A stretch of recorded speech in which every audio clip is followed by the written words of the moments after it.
to say na nipa awie yete sei pa na awie yete Kofi awie yo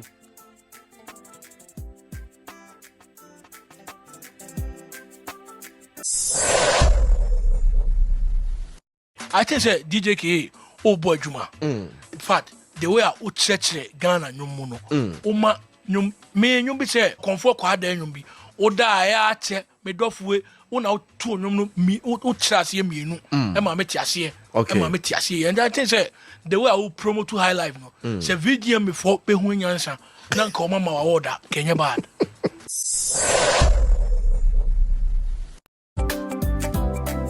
Abrantie my bro, na mebusiano see me sonny bio. Inti adia chesa, me de na mensabe ko mano. Abrantie my bro, na mebusiano see me sonny bio. Inti adia chesa, me de na mensabe ko mano. Obra mi buri asedi ti ame yana mabru gase momi ho yana wiri munyi nesio dada nyina me na ma ya me wi bibiu abaye won ye mranti eni adwuma yo biri mu fatu okunkum amanfo du osiko sika samani aka ye tie bubu Okomfo me se ma che kromfo wo wi sika kosi na ma mentiri tue wa ye kese a won koni widie fu anu afu anya me na etua ni ke santere anana that I would stand and I'm not my bro. Never Busiano, Simi Sonny Bio. Intiadia Chesa, then I'm in Sabeco Mano. Ayo Abrantie, my bro. Never Busiano, Simi Sonny Bio. Intiadia Chesa, then I'm in Sabeco Mano. How for near Janum, Mumramibum, and on a bit me and Banamate Mobeyi. Yes, I don't talk and talk, Mofra Bebre. We are semi, say it to me. Bidiminim City, baby, I was so bransa when ya boom name woman and fast from Yemuman and on area, some getting to be my yina. About Friday, but why ain't me much come from a Kwaadee situation now. Any video na recent video amehu mesu ejai ema me hu se nipa hwe nyame betimi ama wo so ne but one hwe ya echina na oda fom because me hwe Okomfo Kwaadee na yenim ni way back. Kwaadee wasn't just a star, but near the super count. Superstar. Starting from Kwaadee. Obebo me ba monchen. Obebo shrema. Atajwa. Oche merene mempena obi abanye kana toso ahwede abena se no kre na ode nkusinkon Okomfo Kwaadee nyuma ahwede abena because I ka ahwede abena mpanyimfo de to aso sa ahwede abena ede enkusinkon inti ene se wudi da ebetumi aba se ochina sa den na wo sha ase na ntimi mfanwie ochina ene me hwe Okomfo Kwaadee situation a amama won se ne nyuma ahwede abena no it wasn't just a music.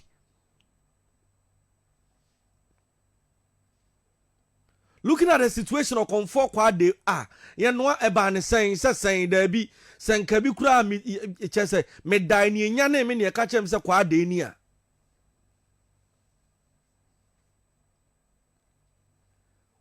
What? Okomfo Kwaadee.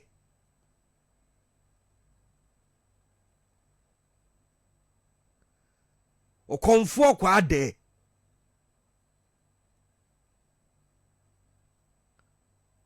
Fie nipa me life asai ni maybe enye yie de bi ansa na menom manante na nso enko yie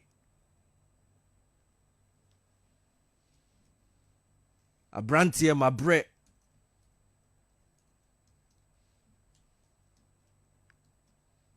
Osi wiase e ba ne seni. Dada mfifrei. Amama adwen nyina ya minya. Osi wiase e ba ya nkofo bi afa wiase aboye bui. Sikenti ya no wo kum ni nua. To Kwaadee so to ana mana adwen nyina ya ninya. And I don't know. The entire brand no bo nyum way from the scratch. If we say Kwaadee fi asese wo pagane album bia no ubenya nwom a oto a utimu se ase abrante no eniema bi ekoso e wona bra bom ana wafa niema bi mu ana ase no onim ne ebesie na chese eniema bi se ne ya na areho nanso enya ba ye bibi se de be ya bia ye benya asomfo bi ye benya aboafo bi na aboafo mpo be biem aboafo be biem Okomfo Kwaadee situation we aboafo be biem yesi nipa wu anu aseye saman na ni da so bi ani ni so enchenche wona fe nanso mehwe ba bia sa asem we free Kwaadee bo kan na to so album e free ho ebesi ne more than a decade Wayare ne ho atono wayesei ne ho atono efri sabre ni besi sabre abrante ni nya ahotoda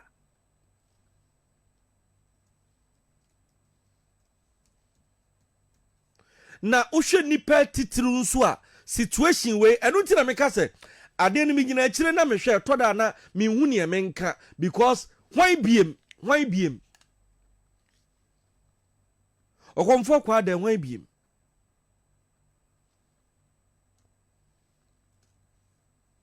Nansi ani video bi epie wo social media. Dididi nkomon kakran. Obepie wo sofo adum chedua ho. Kwaadee be pie wo second chance. A onu ankasa ni fie a ewo kotwinkransa waba betena ho.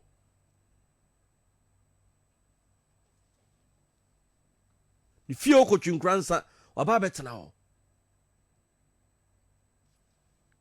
Na etoda entie bi a wote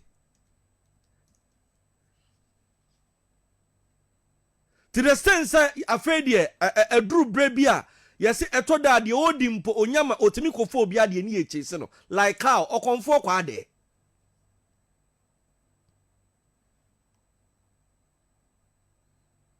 enu to hear video say see ya de abana de eba epie ne ya amanfo ka ho asem ya also police ni na gina ne nchen no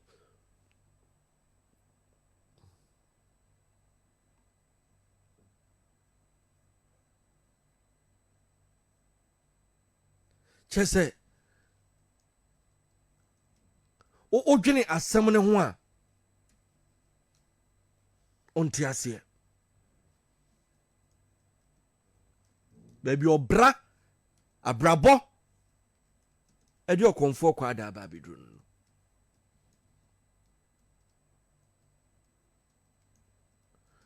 hwe lo Kenya bam lo Kenya bam ansakra na lo Kenya ba bebem ni atete se Okomfo Kwaadee wo rehab adomfo bi adaroma yedi Kwaadee ko rehab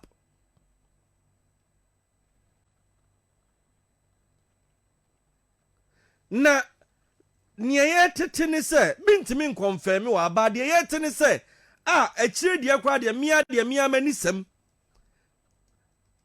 eni se wona Kwaadee beba abedi wo nsem a na ne maame ahyase no wonya problem maame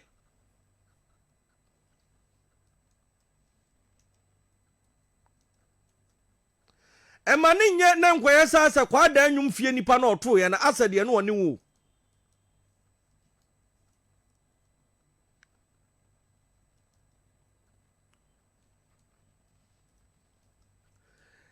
because minim de ntia obayare fine osi abrantie no se okonnwom ho a ene ma ne yare eba this time around so se si a mo ankasa mo gi nipa ne boss so a mo se mo ma ne nya nwum ni biem no eno nso Sientesa Kwaadee nyom. But this time around, kind of situation higher west. She Nipa ba. Okomfo Kwaadee.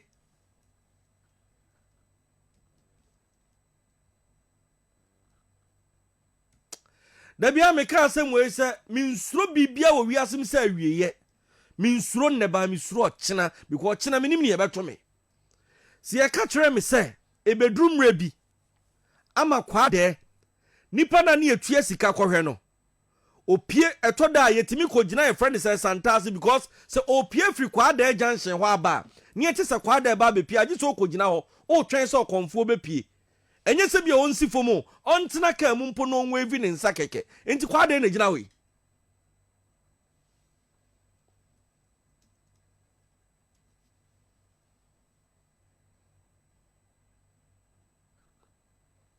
Evangelist Law Kenya bamu Law Kenya be kan no afidie su dwa ebe ye hu video se Kwaadee na oso ni mu se opeso oboa no abusuana ba be serve ne letter.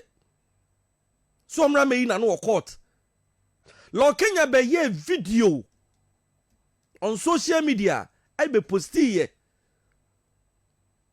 Say obeso situation ni mo no. Kwaadee ma me de ne ko your friend is saying, "Wa me abe serving a letter." De na me amani simu de me hu ni ye. Hammer.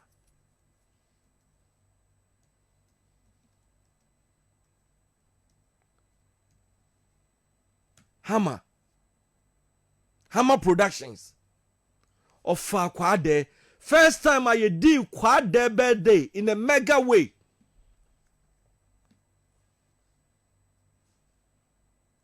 Birthday in Nami Oho, Royal Ameta Hotel. Joe Fraser baye. Yapu no baye. Because once say Yapu no, or send a mentor, the role model and the Kwaadee. Famille baye. Samini baye. Padogo. I was part of the team. Oma no mufra krebe nyina ne ekohia o. Nti se meka, minim ne meka. Hama be so Kwaadee mu ebie studio kese, studio edema Kwaadee because also on pese hama ye Kwaadee te se chese. Ready yankopon.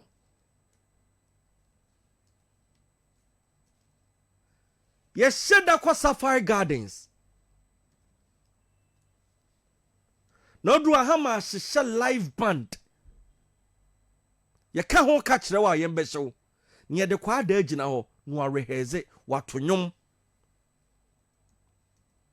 Every weekend, Sapphire Gardens. And Sunday we all my Kwaadee car.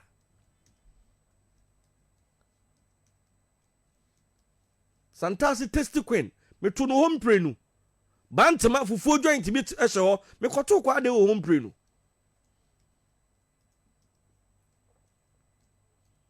Huna, your bon commotims, everything is okay. Di Kwaadee birthday. Kwaadee release track. Ninyum bit is bust your hip. Hammer chan, you no correct video. Only Jamaican dancehall artists be by ebe collaboration. I know him out here Jakura Kanwa. How much video, quick action, and a report here. Me da se me patcho me Law Kenya video. Ya pages. Me da swate. Mo me Law Kenya video na. Oso Kwaadee mu a ye be serve no letter say when yen mu de ne be court no. Yenkoti. Because ya static bidibia ye nyina ye nim say ye nua no court ne ho to no o move on. All of a sudden, ye nim baby asade we free. Na utie lawyer no me person me read the way now say me busa sentence way me no. How are we going to go about it? Because lawyer ne say, please note that we have our client's instruction to sue you. Meaning say ye nyina ka ho in a court of law for damages on any unauthorized use or assets to our client. kindly be notified and comply accordingly to avoid embarrassment, so as no further notice shall be issued to you if you fail to comply with the demands of this letter. This is a letter from Okomfo family. I'm a lawyer, and the same supposedly the same lawyer. I friend say, and consider the situation it's here near no. Ya this sergeant, yeah party, yeah no, ya nyamobi ya manyankopon. We did it because God has asked to do it. Said ya me defia seno wa mesra me. Said ya me that is what the Bible says. So we did it because of that. Now, family clients, according to us letter, they say ne ma me na chroy and ne ma me na instructor no. My prayer letter say yen to me nin your ma mokeka me manya me share for helping Farid obi oka wo bia nya share for helping. Now why stable ye yino mo de ne coffee mo be fa ne de ne coffee mo de ne coffee wasaba back. So ye frem wo busa mo say a twine by so na mo can say ye what was the plan? What was the plan like? And the plans na much more woman. Na se mo ni plans manua. Ade na Nipa buano. Nipa tried their best to make him onye said ye what's our you know. And then all of a sudden there is pressure. The why? Abraham person be busa seven way probably maybe na fast see. Ucha as someone say lawyer here can. Ye mu be say ye role na say because they say ye hu de enye. Because me to me mo obi and I say me mo me nua na at the end of the day ne emfa ye nkopɔ to say you are helping so much for comfort, so much pain and so much struggle. Then I'm how comfort sir. Why are you guys? Yo, me that's it. Hey. Enti Kwaadee situation we na owo mu no. Ye mfa sika ne hwe no na emom so obi ka so obeboa ne dia. Abusua ni ntimi nya sika de kokofa lawyer. Awurade Nyankopon. Ah!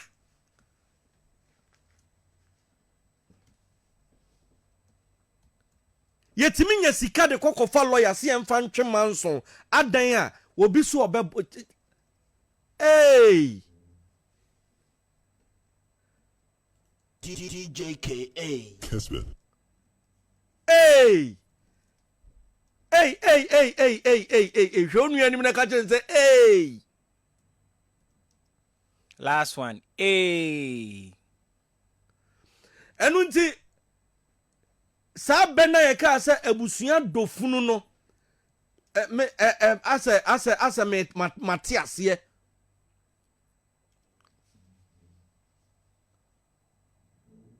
We are Law Kenya part 2. After Law Kenya, enu na make say enu de ye nyina ye nimu bedwasere de mani nie panyimfo se wani simu edija na emo wonsa simu dia sa enu na me nsa sim Kwaadee birthday organization. I was part.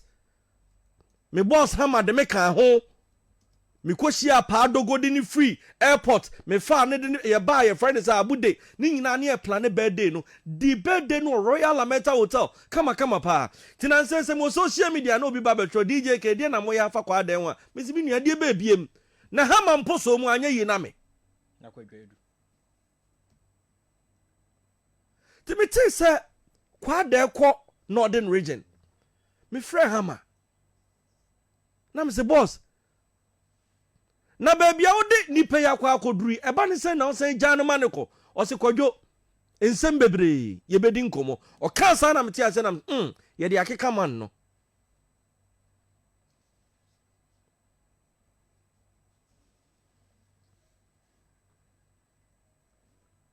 ye de ni firi on ye de ne ba Kwaadee ko ye friend say Northern region a video bi pie ye ti woman na ma frame me boss hama boss sign na ekọ o se kwadwo yenhwe situation ni kakra so obeka ya me beka tro se obi akukọ nini untime nche ne kwa obi akukọ ni kumekum na ne nkofo bebre na na da na hama okofa no e na ade ni bo shows na oye ni say eto da me se wonnim asem mu a ya no mu ano e ka hama boy no e ka hama e boy no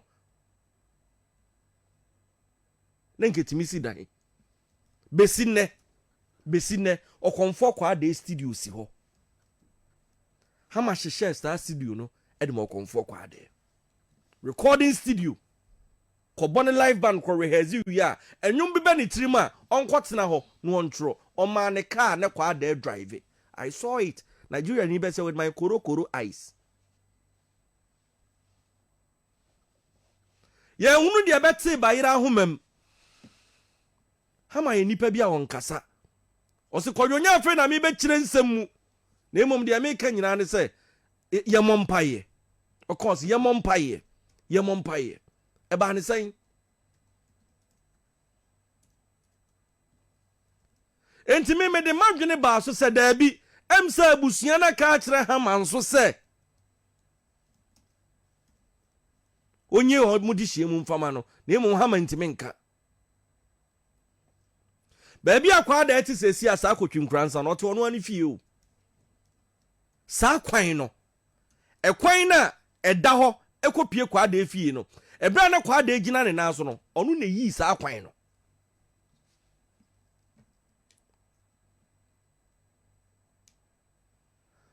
kopie mo santase a ni din da ho Kwaadee junction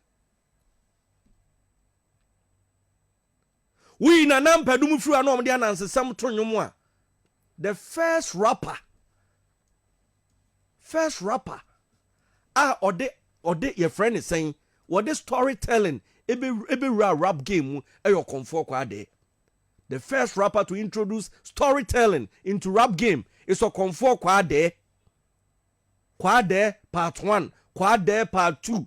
Etrey obetu obi abanye ni ade. Kwaku Samson.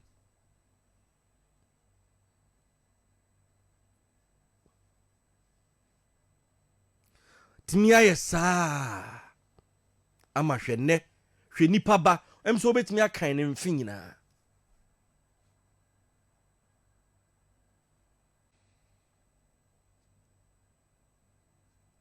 DJ Slim mu nyina bam. I remember because Edrum baby Cram said Slim show be no host for the culture meboa. Yes. I was a fan of that show. It was Sunday anyway from 6 to 9 p.m. Yeah. Yes. Slim mu nyina ba mu beye omo de enti Kwaadee situation na da ho no se obi ka se na se media for anase bia mo agyan na se masa de ade ne ko no wo ye wadwin so bewura mu pe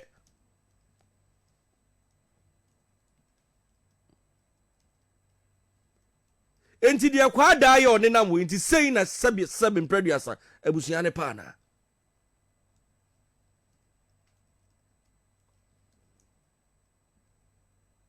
yeso do bekum aboa tromo agina sasaduro no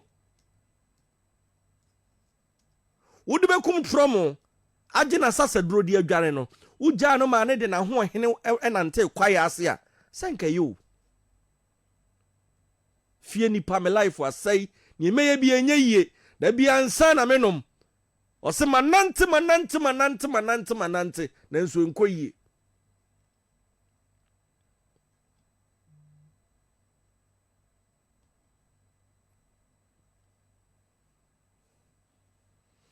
Kofi Adewe chese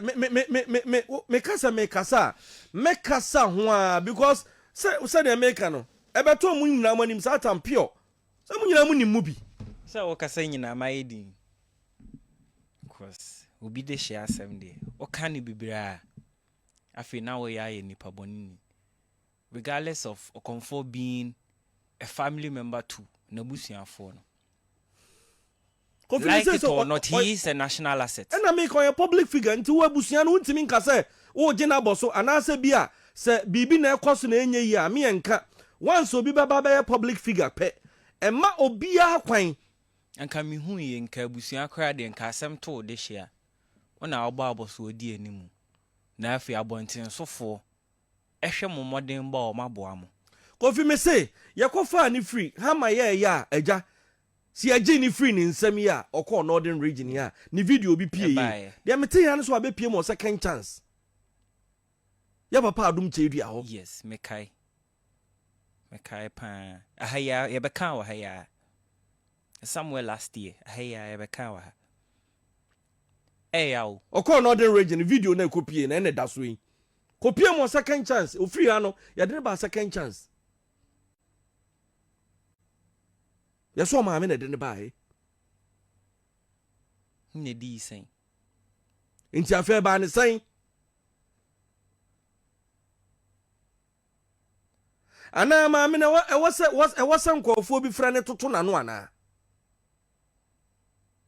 ifie nipa ne yemfa manana minim se baatan ya wawo ne bade nanso sebe etoda nso a eniema bi wo ho a ya na ne kana e kana Okomfo Kwaadee no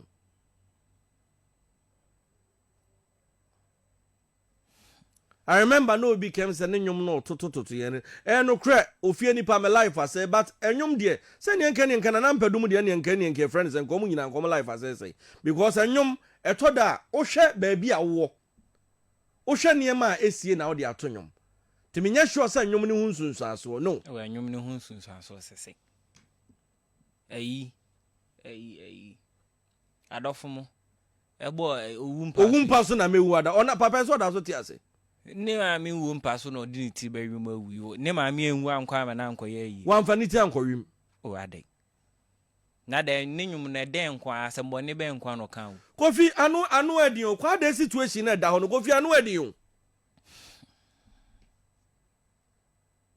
Okomfo Kwaadee asem na da ho no tisi ya kame akoye say every time that Okomfo is in the news he is getting worse, much worse each and every single day. Kofi na de nipa ba ya ogina ho de say na make de Kwaadee ya ogina ho se nya dum bi ena bebo adum bi so a pabo akran se wan hwe ade betia ya ade ba ko no ko de Kwaadee ya ogina ho obi mmo obi a uto but ono ankasa kwa so nim sesei na nko wo be ya ko wo be pese wo be ko ansa na we ato ha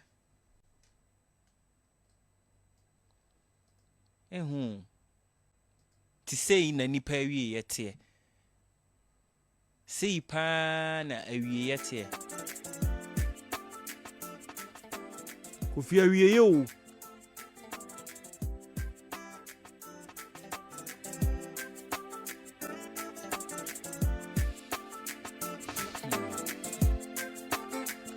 I think say DJ K oh boy Juma. In fact, the way I would church Ghana nyumuno. Oma nyum me nyum bi say Okomfo Kwaadee nyum bi. Oda ya che me dofwe una to nyum no mi o trase mienu. E ma me tiase. E ma me tiase. And I think say the way I would promote to high life no. Say video me for be hu nyansa. Na nka o mama wa order Kenya bad.